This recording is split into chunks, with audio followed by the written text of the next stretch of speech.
AI is a nitra. We feel like the more AI mimics a human, the more operational controls you need to have inside the organization. We see a lot of organizations who are saying, you know what, it's the end of the road for this technology. It just is not sustainable. It's too expensive. It's too risky. The thing that scares me to death about these AI tools is the same thing that scared me to death about every SaaS tool that has ever gotten popular. Welcome to the Connectivity Cloud Podcast, the podcast that provides expert insights into the cloud and IT landscape. I'm Mark Dembo, and each month we'll explore key topics like scaling secure infrastructure, tackling emerging risks, and staying ahead of the latest trends. Whether you're managing multi-vendor environments or navigating cloud modernization, this is the show for you, delivering practical advice for today's decision makers. 2025 was a year of transformation in cybersecurity. As AI reshaped how we work, geopolitical tensions intensified threats, and regulatory complexity reached new heights. One thing became clear: security is no longer just about defense, it's about enabling the business to move faster, smarter, and more confidently. Today, we're revisiting the most impactful conversations from the Connectivity Cloud podcast to distill the lessons that will define 2026 and beyond.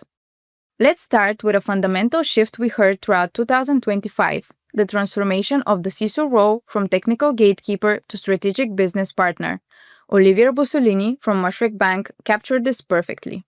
It was kind of the cliche that you see, in all your LinkedIn and other platforms where you have this drawing where someone in a suit is taking you from the small table to the big table. That's just for me an illustration talking about the transformation of our role and our added value. When you join a new type of community, in your journey, think about adopting the vocabulary, the way of thinking, the culture of this other community.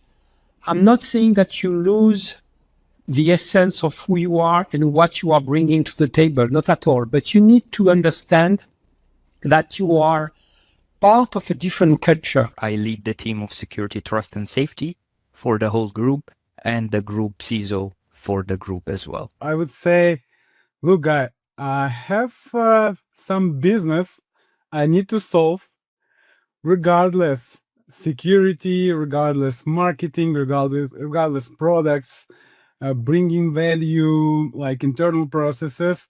So I'm a CEO of the small business, bringing additional value to the customers through doing their life more secure. This shift isn't just semantic, it requires speaking the language of business. Yevhen Baluto from Raiffeisen Bank explained how this works in practice. Nothing works better than speaking with your customer on their own language. So if you're speaking with CFO, bring some figures on the table. If you're speaking with a risk officer, bring some risks and also calculate it with money. If you're speaking with IT peers, definitely you need to bring taxonomy. IT understands well. You need to calculate, you need to communicate, and then you need to deliver. So being consistent on the way, being so confident on that, and definitely bring the best people on board. AI dominated every conversation in 2025, but our guests cut through the hype to reveal what's actually working and what's still aspirational.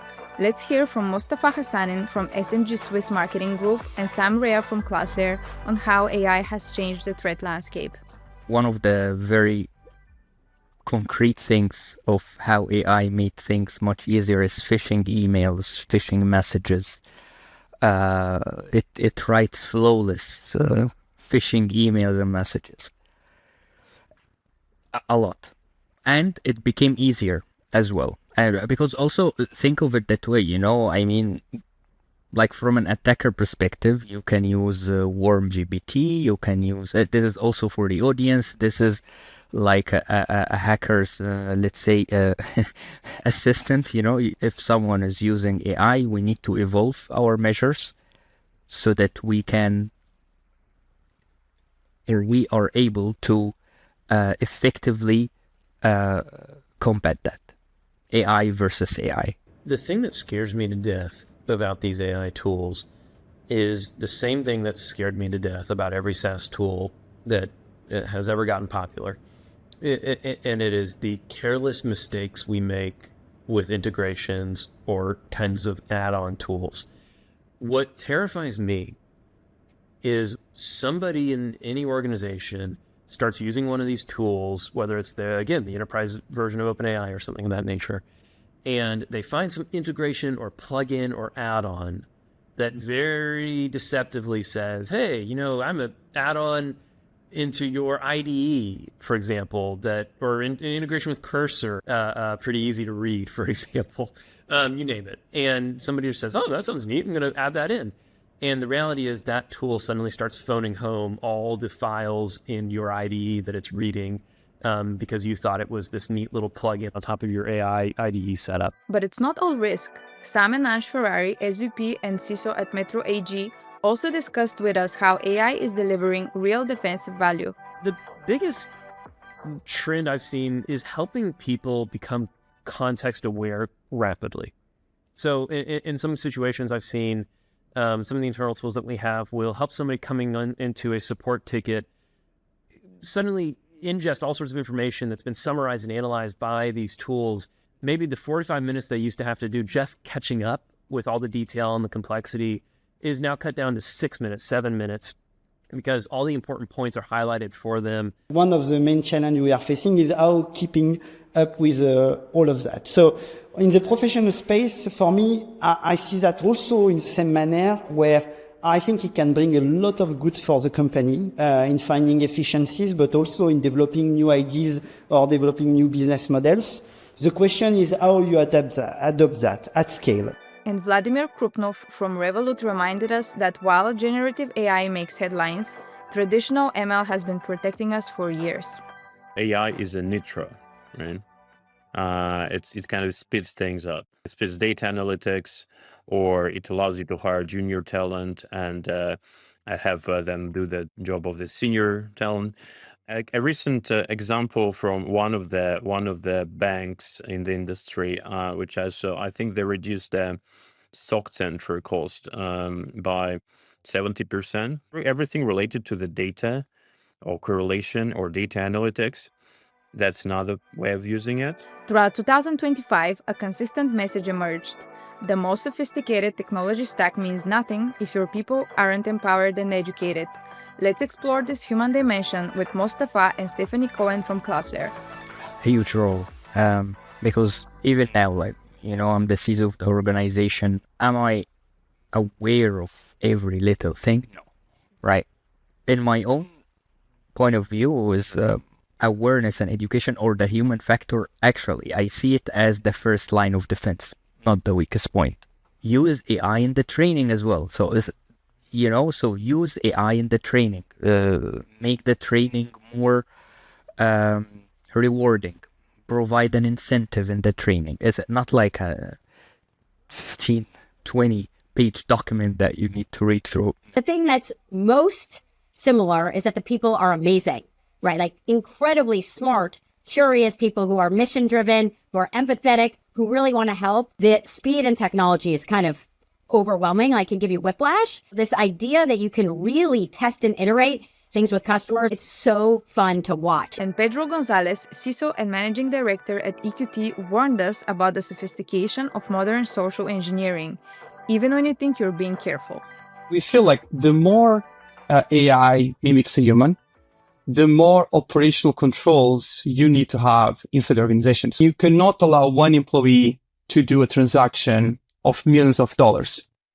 4ICE principle, vendor callbacks, all those classical control needs to be in place. Yes, for sure, we need to invest and on training our people to detecting those kind of scams. But if that fails, and it will fail a couple of times because it's all going to be based in heuristics and things like that, it will be a non-deterministic control, then it's the operational controls on your organization that needs to be in place. For me, it's one aspect, one important aspect of my job, I feel, is do we have created the right governance in the organizations to ensure that every single team understands that they need to have competencies and they need to be self-sustainable to a certain extent in regard of security. We are not doing security on behalf of them. They have to take this topic. So ensuring that they have the great understanding of that. How you create this proper safeguard, that's the type of challenge we are facing.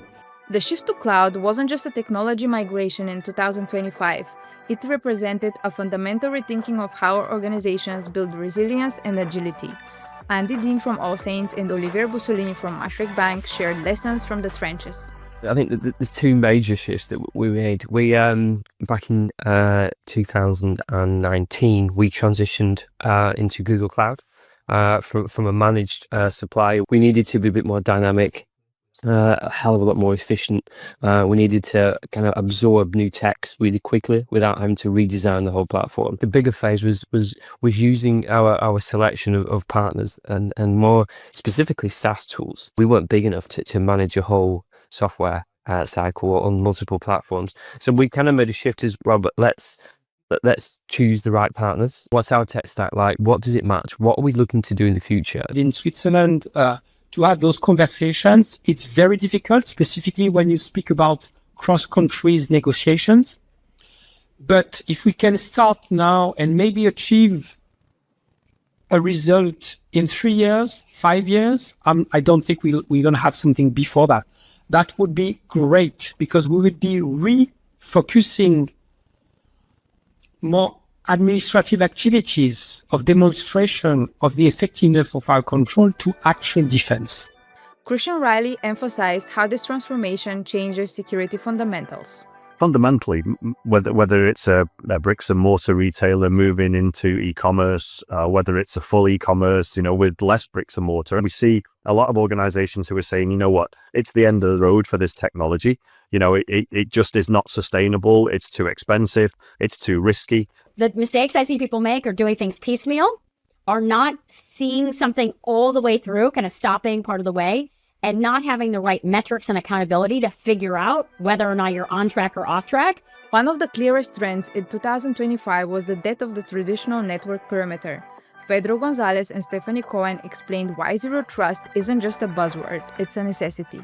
What happened in these last years was a shift from, the classical perimeter. we call it the onion ring structure, where you have the internal network, internal production network, and then you have the office network, and you create those rings to protect and fence off attackers. That was actually proven across the years that, once the attacker was inside one of those perimeters, it became much more easier for him to, lateral shift and move to other internal networks. And then there was actually this change to the identity, right? So we went from having a very strong perimeter to have basically a couple of things: services and endpoints. A castle and moat situation, which is how people used to defend themselves, does not work anymore. And so Zero Trust is not a product, it's a philosophy. And so it's this idea that we really have to understand what the features are of the person trying to access the system, and does the person trying to log into Mark Dembo's computer behave in the way that we expect Mark Dembo to behave. At Cloudflare, we use our own Zero Trust product, and the experience is really seamless. Once you adopt this idea that your own corporate network is basically the internet, and the internet is your corporate network, and we really need to have a good sense for who you are and what systems you, Mark Dembo, can access, and if you, Mark Dembo, are behaving the way that we expect. If there was one universal pain point across industries and geographies in 2025, it was regulatory complexity. Olivier Bussolini's frustration represented what many CISOs are feeling. My simplest view is every regulator should have in mind roughly the same objective: protection of the country, protection of their own citizen, protection of their market. So as we are talking about cybersecurity and even maybe privacy, but let's start by cyber. You would say, okay, when you have an APT, they are most probably, yes, they have some geo motivation sometimes, but for the others who are just motivated by the money, they don't care if they are attacking country A, country B, or country C. Don't they harmonize their control requirement, their approach? Because today, in every country, I have 12 countries at Maastricht, and when I was at JP, it was even more. In every country, there is a slightly different or sometimes vastly different requirement that I have to abide to. Changing regulatory environment is definitely a trend that's that's coming up more and more. This is becoming more complex. The European Union is coming up with their own regulations. One example is DORA in the UK. We're seeing the same in the US, the same in APAC. And these digital boundaries are, in my perspective, are going to be more and more frequent. The first thing that you should do is have a regulatory watch model that allows you to tell you on the regulated entities where you operate, which actually regulations applies to you.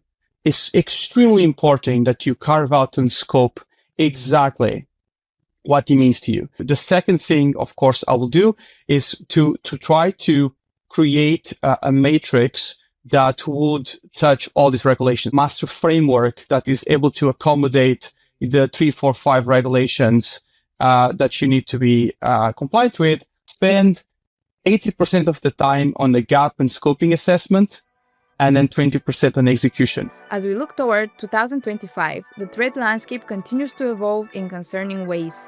Our guests share what's genuinely keeping them vigilant, and it's not always what makes headlines. I can name a few things which can create my agenda for the past several months. So obviously it's biometric security, so KYC bypasses, anything related to the deepfake identities. We see a very prominent threat groups, international, let's say organized crime, which is actually hiring talent and trying to build some scalable solutions to target the banking industry. Also, we can see some attempts from this fake North Korean workers. Now we're getting to KYE, which is know your employee. You have an employee who started at work, won't turn on their webcam.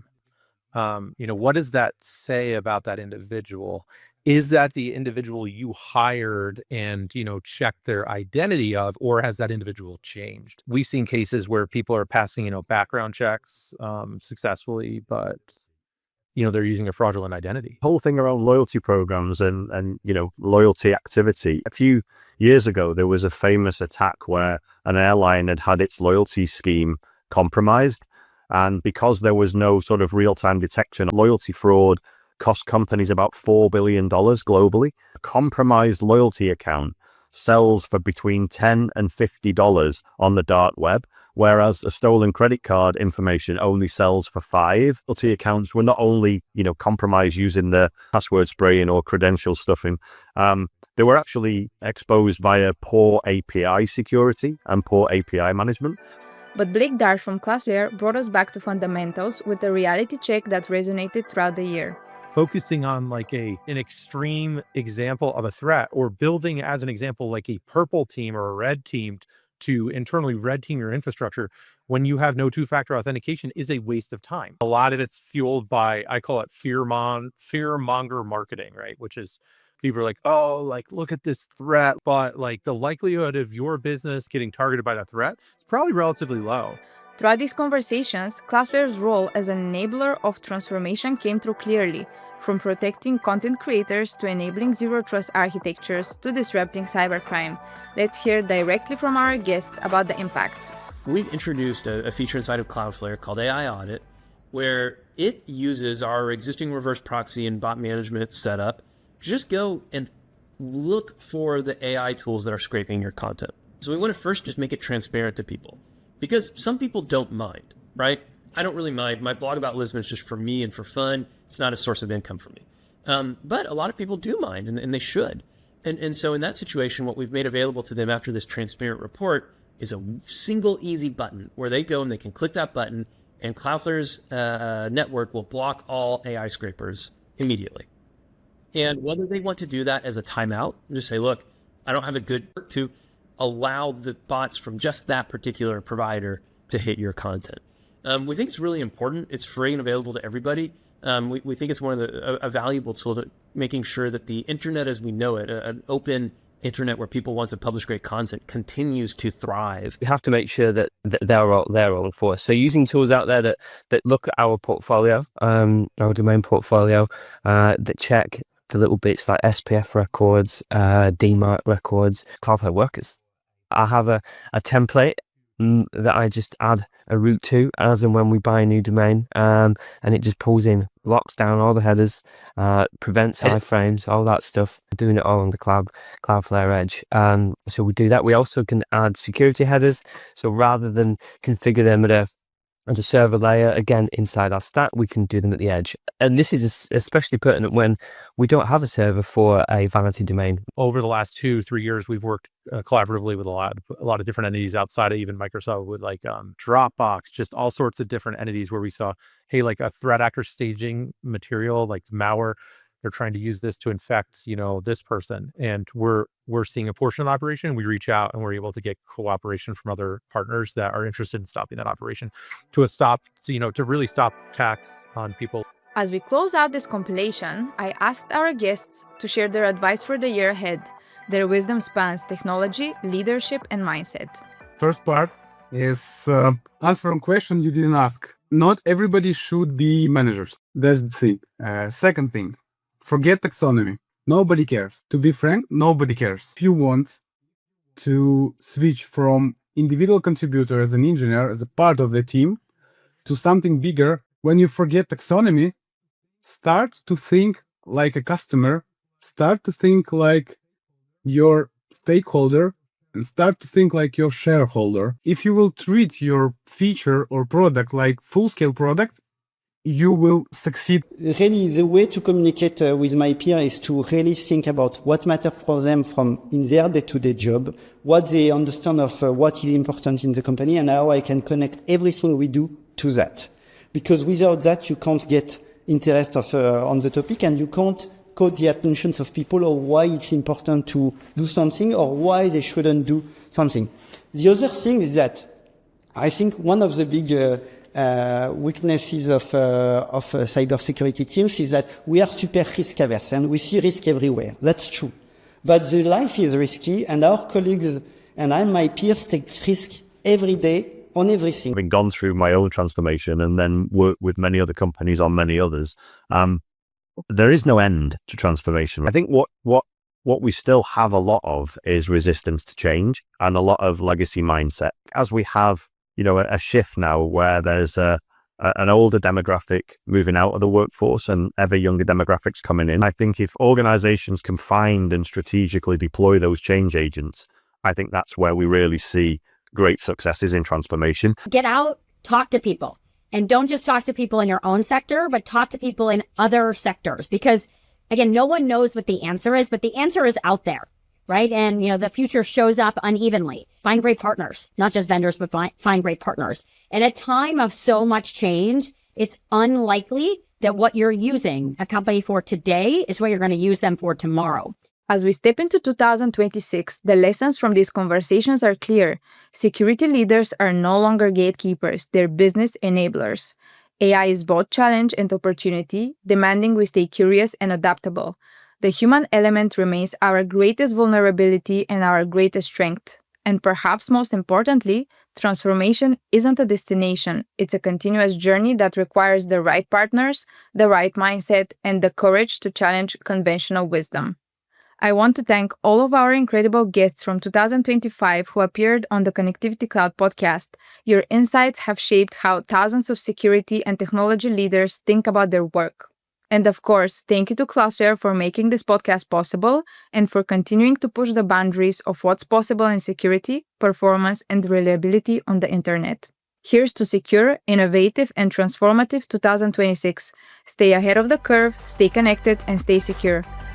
Thank you for tuning in to the Connectivity Cloud podcast. If you found today's episode valuable, be sure to subscribe so you won't miss future updates. Stay ahead of the curve, stay connected, and stay secure. As always, with Cloudflare.